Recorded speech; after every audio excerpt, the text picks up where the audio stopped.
welcome back to our channel, your channel. Welcome to my wine tasting.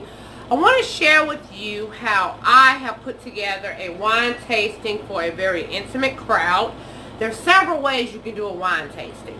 If there was a very larger crowd, you would of course cater to that larger crowd. I'm going to show you how I'm going to entertain on a smaller scale and the things that I'm going to use in my wine tasting. Now, you could, of course, Google it and choose to do your wine tasting however it fits your style, okay? But I'm going to take you along my process and show you what I've done to put together a very small yet intimate wine tasting for my guests before everyone sits down to enjoy the wine. First thing you want to do when preparing or planning for a wine tasting is of course determine how many guests are you going to have, because that determines how many wines are you going to offer them, what hors d'oeuvres or appetizers are you going to serve. All of that makes a difference. So the first thing you want to do is know how many is on your guest list, okay? Next, you want to determine how many wines are you going to serve.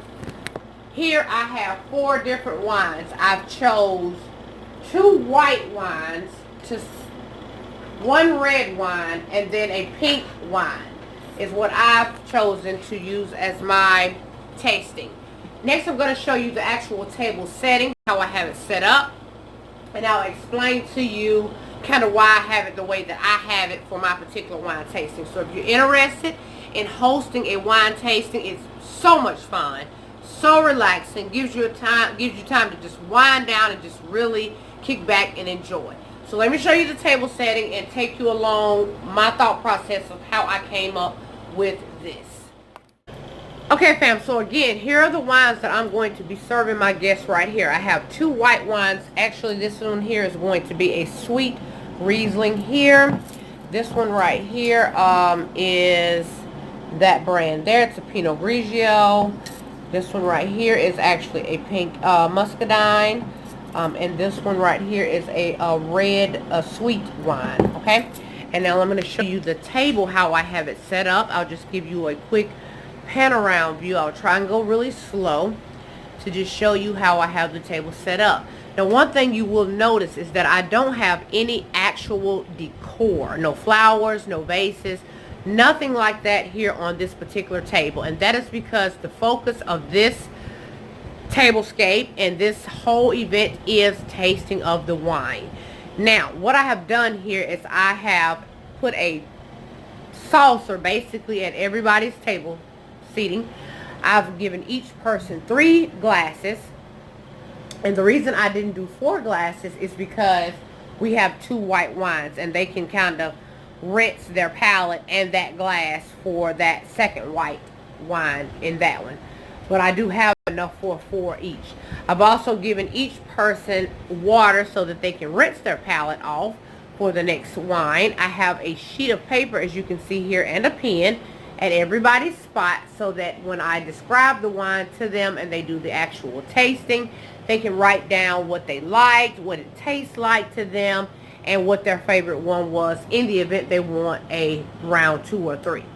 I also have included some fruit just to add to the actual wine tasting for the purposes of the palate and to put something on my guest's stomach as well. Because I'm serving 4 different wines, I've chosen 4 different cheeses. I have, and meat as well. I have some smoked Italian salami here. I have a different kind down there. Threw the packages away, so I can't even really tell you what cheeses I'm using. I'm sorry. But I know this one right here is from Wisconsin. That's a Wisconsin cheese. I do know that. I also have grapes, as you can see here. And what I've done is I've separated it so that everybody on all sides will have access to meat, grapes, and as well as cheese. Also, I have different variety of crackers right here for their enjoyment as well. I also have green olives in the event someone wants olives to go along with that something salty-ish kind of a situation. I kept it really simple. As you can tell, I put just some napkins out that says this drink or your drink is on me, perfect for the occasion. And so this is what it looks like. You always want to have a backup of everything that you're serving in the event something gets low or runs out. You can easily replace it, because I'm telling you, once it gets started and people start getting a little bit of wine in their system and laughing and nibbling and chit-chatting, things can get gone very, very quickly. So this is how I have my table set up for my particular wine tasting. Keeping it very simple and to the point. It's really all about just having fun, having my guests try something that they haven't tried before to see if they enjoy it or not. And that's it. I didn't have to do a whole lot at all. Not a whole lot of preparing. Basically just cutting up the items and displaying them in this manner right here. So I'm going to go ahead and let my guests come in, be seated so that they can go ahead and enjoy this wonderful evening and all the goodies that I have prepared for them right here. Fam, so I hope those tips were helpful to you in my wine tasting, decor and setup, and how my thought process was. Once again, you can totally do this however you see fit for your own special event or what have you. You don't have to have exactly what I have. You can also serve an actual meal if you like, or more heavier hors d'oeuvres if you choose. It's just totally up to you how you want to do it for your guests. But this is just the way I've done it. I hope you grab some tips, tricks. I hope you throw up wine tasting for your family and friends and enjoy. It's a lot of fun. Even if you're not a wine drinker, you could totally do non-alcoholic, more of a, I have purchased those before as well, non-alcoholic fruit drinks. These are from they are from World Market, okay, and they do have non-alcoholic one. If you just want the feel of, just the breaking bread of, just the enjoying of, without actually drinking wine, if you're not a wine drinker, you can totally do that. Just sample different flavors of juices that they have there as well, which some are very, very good because I have had some, but they're non-alcoholic. So if you're not into wine, you can totally do that. Still have a nice setup to just enjoy company, family, friends, good laughs. That's what it's all about at the end of the day. Okay, fam, so we're about to get started. I hope you enjoyed this. I hope it was helpful for you if you decide to throw you one or what have you. I'll try and link down below the setup that I had for Christmas last year, which was a lot bigger than this one. This is a much smaller crowd, so I went with a much smaller look. Okay, family, hugs and kisses. Mwah. Everyone, stay blessed, stay positive, stay prayed up. Don't let anyone dictate your mood. Do something good for yourself, and always do something good for someone else.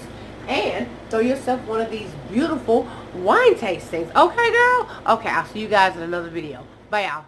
So, are you guys ready for the second round of wine? They're on the first glass, which happens to be a white Riesling. They've written down what they thought it was. A lot of them got it right. Somebody called it Dirty Dancing.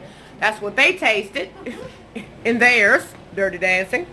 Okay, so we're going to try now a different one. You like that one? Writing down what you taste? I'm a muscadine sangria type of chick, y'all. Oh. Okay, so this one right here is also a North Carolina wine made right here in North Carolina. What, they already laughing. What do you taste in that wine? Go ahead and write it down. Hold on. That smells like a pamper. I don't care what you say. Should we drink this? So everybody tell me what you thought of the wine tasting. Okay, I'm gonna go first since I'm okay. right here. The number one wine, which was it? Okay. It was the SR, that's all I know. Okay. It tastes like Dirty Dancing. Dirty Dancing. Yes, it did. Number two, forgot the name of that one, but it tastes like wine grape steppers. Wine grape steppers, okay. Yeah, you know when they put the barrel out and they put all the grapes in there and they step on it? Okay, okay. I taste feet. Okay. Number three.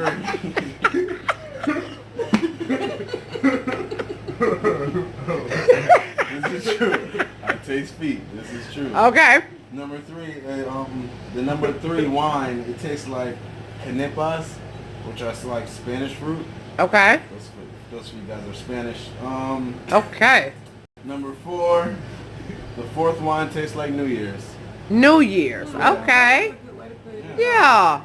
That was a good one. Anybody else want to describe their wine or their experience or how it was, or she's dropping food? Actually, my experience was absolutely beautiful. I enjoyed every single wine that came to the table because I am a wino. Okay. But I really, enjoyed each. How was your hors d'oeuvres?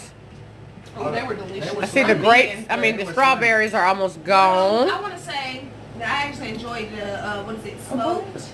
The smoked Italian sausage. No, this. Okay, the salami. Yeah, All right. I really enjoyed that. Okay. And the fourth wine, I do want to say it tastes like beer. Tastes like beer. Don't take my idea. Okay. Stale beer. That's what I wrote down. You see that? The wine tasting was very, it went very well. Okay. And I thought it was going to be a little, it was a little more extreme than what I expected. Really? Yeah. I thought it was going to be like a little, So it's a little bit over the top? it was a little bit stronger than Would you what say I I'm the host that do the most? No, Always. yes, the host, that does the most, but she does the most, and I'm appreciative of the host. Okay. She does the most. I need them. Okay. Thank y'all. Everybody enjoy themselves. Bye, y'all. Tell them bye. I'm still number 1. Okay. What the God is that? Oh no, that's animals.